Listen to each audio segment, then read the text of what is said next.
મુખ્યમંત્રી ભૂપેન્દ્ર પટેલની રાજ્ય સરકારના કર્મચારીઓને દીપાવલી ભેટ। મોંઘવારી ભથ્થામાં જુલાઈ 2025થી કેન્દ્રના ધોરણે વધારો આપવાનો મુખ્યમંત્રીનો કર્મચારી હિતલક્ષી અભિગમ।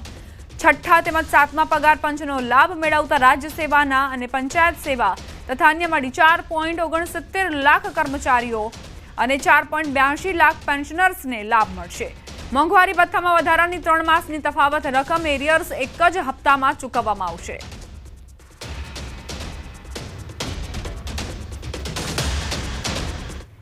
પોરબંદરમાં રેલવે ફાટક બંધ થતા સ્થાનિકો રેલ રોકો આંદોલન કરવા મજબૂર બન્યા।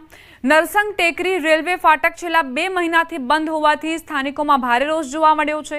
આ મામલે ધારાસભ્ય, કલેક્ટર અને રેલવેના અધિકારીઓને અનેકવાર રજૂઆત કરી છતાં રસ્તો ન ખુલતા સ્થાનિકોમાં આક્રોશ જોવા મળી રહ્યો છે। ત્યારે સમસ્યાથી કંટાળેલા સ્થાનિકોએ રેલવેના પાટા પર બેસીને રેલ રોકો આંદોલનનો પ્રયાસ કર્યો હતો, પરંતુ પોલીસને ઘટનાની જાણ થતાં લોકોને પાટા પરથી દૂર ખસેડ્યા હતા।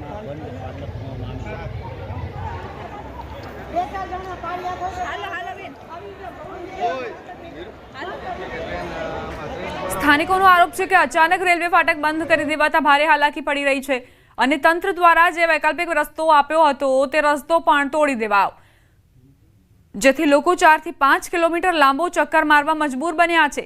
તાત્કાલિક ફાટક ખોલવામાં આવે તેવી સ્થાનિકોની માંગ છે। જો સ્થાનિકોની માંગ પૂર્ણ નહીં થાય તો તેઓ આગામી સમયમાં ઉગ્ર આંદોલન કરશે।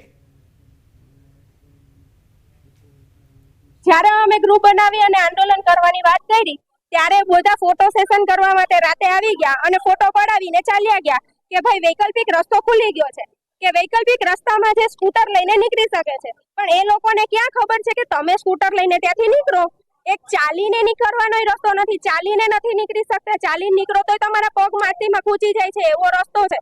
અમારે બીજું કાંઈ નથી જોતું, અમને ફાટક ખોલી દો। અમને આપ્યો છે વૈકલ્પિક રસ્તો, અમને કોઈ પણ સંજોગોમાં મંજૂર નથી, તો વહેલા ફાટક ખોલી આપો એવી અમારી માંગણી છે। અને જો આ ફાટક નહીં ખુલે તો આનાથી ઉગ્ર હજી આંદોલન અમે કરશું બધા સોસાયટી વાળા સાથે મળી।